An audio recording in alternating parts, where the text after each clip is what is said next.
The Delhi Sultanate, the Golden Tiger, and the Jeweled Peacock.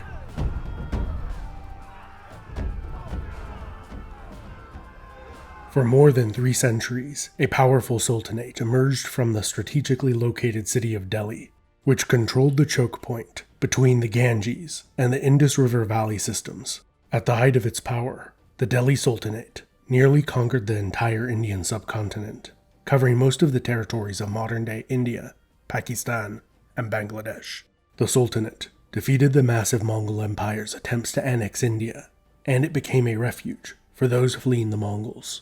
The origins of this fabulously wealthy and powerful sultanate were far different from the heights to which it rose to. The founders of the dynasty that established the sultanate were neither the sons of kings, clerics, great warriors, or wealthy merchants, but instead, they were born into a social class where their birthright was less than nothing.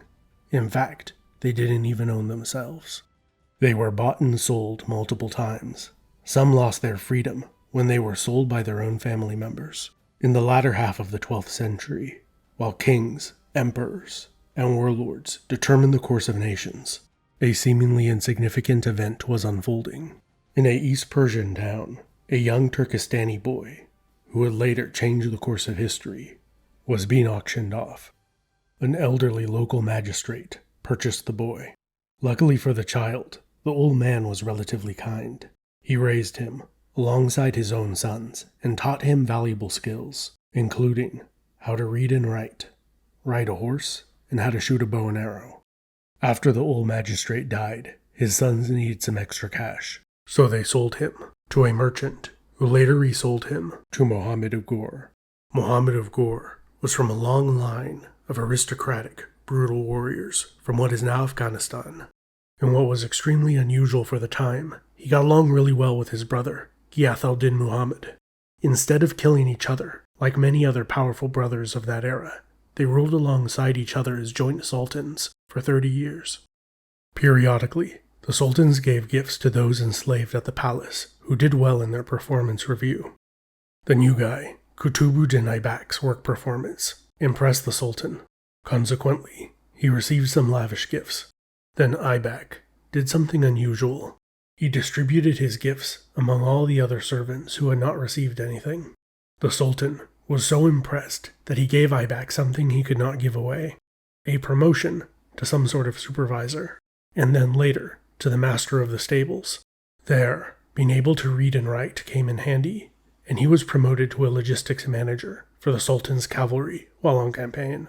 While Muhammad of Ghor campaigned against Khorasan in Central Asia, Aybak was captured and placed in an iron cage to slowly die.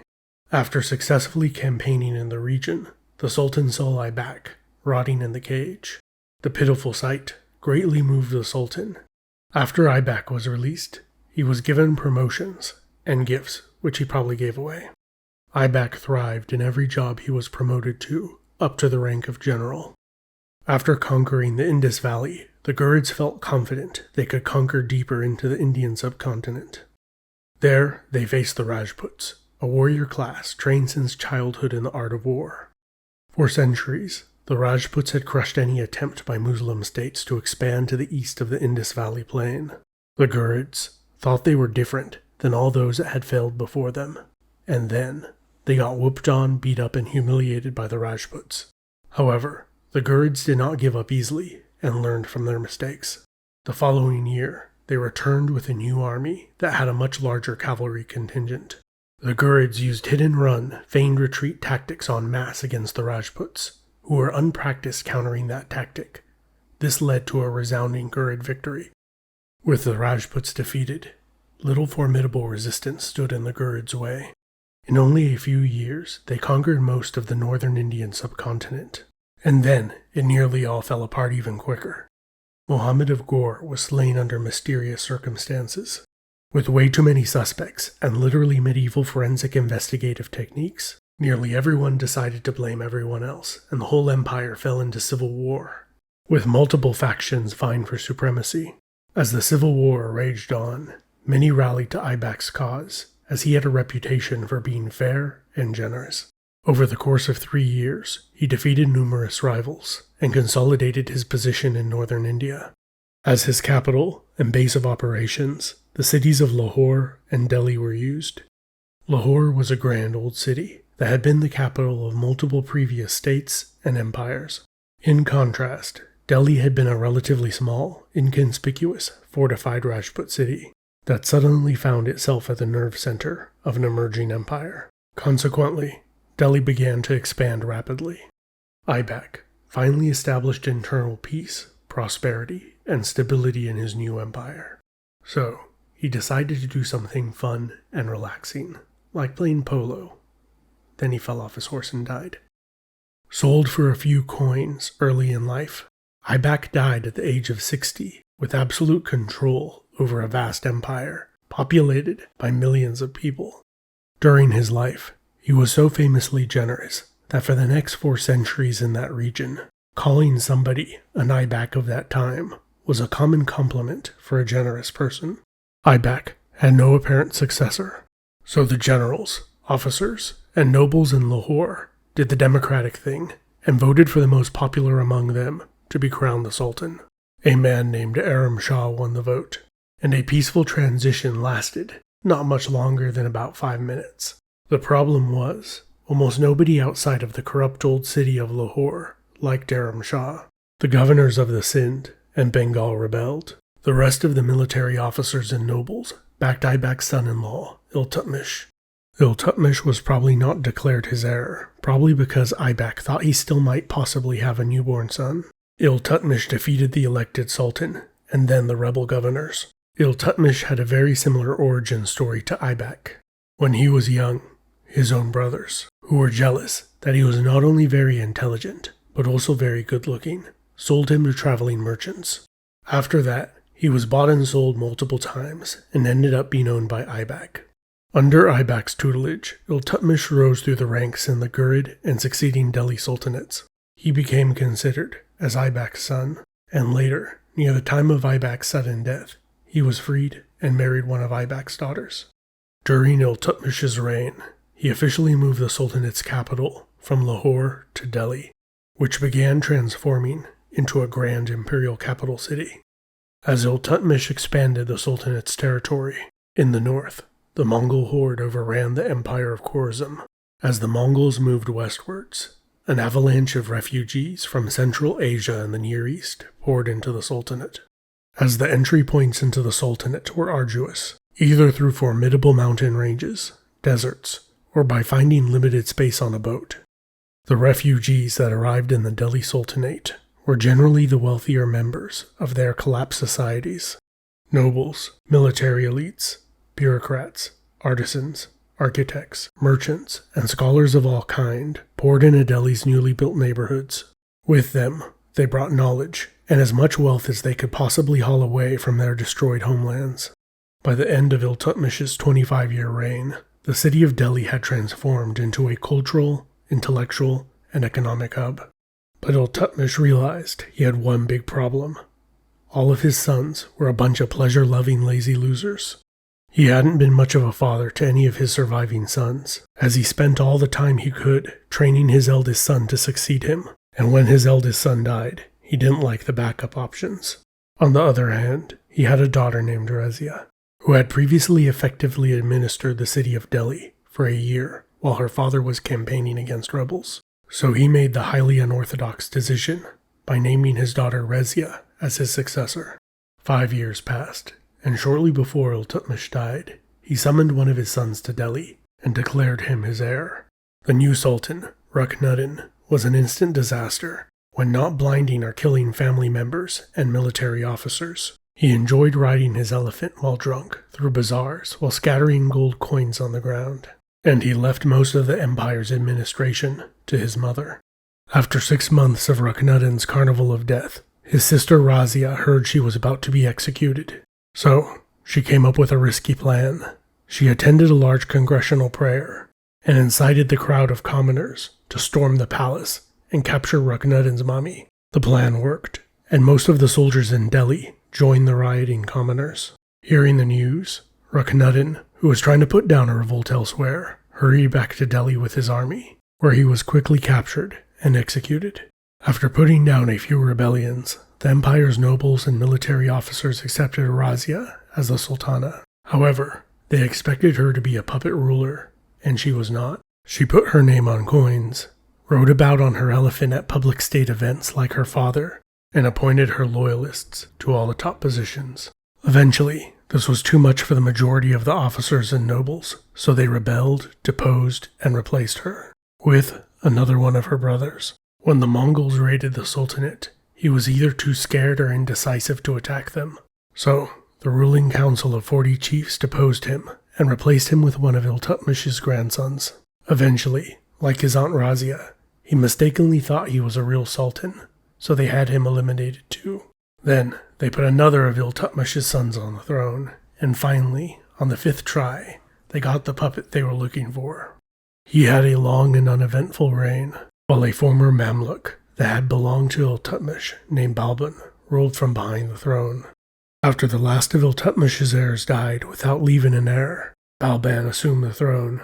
During his long reign, he stabilized the empire, recaptured lost territory, and successfully fought off Mongol incursions. Balban's grandson succeeded him to the throne, while the young ruler spent his time on wine and women. Jalaluddin Khalji, a warlord from an Afghan tribe of Turkic origin, guarded the empire's border from the Mongols. Jalaluddin Khalji knew the Mongols well, as he had been a warlord in Mongol service previously for many years, and then he was hired by the Delhi Sultanate to guard their border. After successfully fending off the Mongols, and seeing the weak and decadent court in Delhi, Jalaluddin organized a palace coup, which succeeded. Jalaluddin usurped power with shedding relatively little blood. The 70-year-old sultan had spent a lifetime fighting for or against the Mongols, and then he defeated them again as sultan. Despite a lifetime spent as a warrior in the most brutal of conditions, Jalaluddin had a reputation as being mild-mannered, humble, and kind towards even the lowliest of peasants. His nephew, Alauddin Khalji, did not have this reputation. He had his uncle killed and usurped the throne. Alauddin was a talented military commander and administrator. During his reign, the largest ever Mongol invasion of India was defeated. Afterwards, with the roles reversed, he ordered the regular raids of the Mongol Chagatai Khanate. Alauddin proceeded to go on a cavalcade of brutal conquests in the subcontinent, against the Rajputs and southern kingdoms of the Deccan. Because of his vast conquests, he stylized himself as the second Alexander on his coins. Through plunder and effective economic management, Alauddin presided over a booming and well-run economy. He also effectively used cruelty, intimidation, and massacres to keep his empire's frightened subjects in line. After he died at about the age of 50 from either sickness or the assassin's blade, nobody was kept in line, and the empire plunged into a series of palace coups and civil war that lasted 4 years. This chaos was brought to an end by a provincial governor, Ghiyath al-Din Tughlaq. Tughlaq claimed his dynasty was of Sassanid Persian descent, but numerous historians have doubted the connection. He was definitely an experienced commander, who, like the founder of the Khalji dynasty, had gained his experience fighting the Mongols. Like Jalaluddin, Tughlaq also defeated a Mongol invasion after becoming sultan. He then proceeded to conquer Bengal in the east. After returning from his conquests, he died instantly and unexpectedly. When a wooden pavilion he was standing on collapsed, it killed him and one of his sons. Some suspected sabotage. His son, Muhammad bin Tughlaq, oversaw the heightened power of the Delhi Sultanate, and he squandered it. The Sultan fancied himself a great intellectual and was constantly reading and studying. He also didn't take anyone else's advice. He was later known as the Mad Sultan, the eccentric prince, or the wisest fool. He definitely thought outside of the box, in expensive and wasteful ways. He forcibly moved the capital city's population from Delhi far to the south, and then changed his mind after a few years, and had everyone move back up north. He also raised a gigantic army, 375,000 men strong, and paid them in advance to do nothing, and then disbanded them. Later, he raised another large army and marched it into the Himalayan mountains, with the goal of conquering China. But in reality, he couldn't even contend with the local kingdoms, the cold, and the starvation. After 100,000 men died, he turned around and went home. Due to his rampant mismanagement, by the end of his reign, widespread famine and revolt were endemic throughout the empire. His successor had a long and competent reign where much of the damage was undone. Then, the empire fell into infighting and civil war. This was when the Turco-Mongol warlord Tamerlane invaded. He laid waste to hundreds of thousands and sacked the capital city of Delhi. The Timurid army sacked Delhi for 15 days and then returned with their loot to Samarkand. The Tughlaq dynasty collapsed soon afterwards. The following Said dynasty was a pale shadow of the former glory of the Delhi Sultanate. After a few decades, the weak Said dynasty was overthrown by the Lodi dynasty, of Turco-Afghan origin. Compared to its predecessors, the Lodi dynasty was incredibly stable, with only 3 sultans in 75 years. They expanded their territory in the east, while losing a little in the west, and they moved the capital south to the newly founded city of Agra. After a long period of relative stability and generally competent rule, the Mongols, who claimed descent from Genghis Khan and Tamerlane, invaded the Indian subcontinent. The Delhi Sultanate was able to field a larger army, which had a massive contingent of 1,000 war elephants. The Mongols had no elephants, but the Mongols brought handheld firearms and cannons. During the battle, the sound of the cannon terrified the elephants. They became disoriented and rampaged through the ranks of their own army. Ibrahim Khan Lodi, the 31st and final sultan of the Delhi Sultanate, died in battle alongside 20,000 of his troops at Panipat. The Mughals went on to conquer most of the Indian subcontinent. During the centuries of Mughal dominance and decline, the Muslim Mughal emperors used the city of Delhi as their capital city for 230 years. After the eventual fall of the Mughals, to this day, Delhi remains an important global center for politics, economics, and culture. And with more than 30 million people living in its urban area, it is one of the most populated cities on the planet. If you live in or have visited Delhi, what is the best historical places to visit in the city, and what are the best local foods to eat? If you are feeling like an eye back of our time, please leave a like and a comment letting me know what you thought was interesting in the video. And I would like to thank my channel's patrons that help make videos like this possible. This has been Epimetheus. Thank you so much for watching.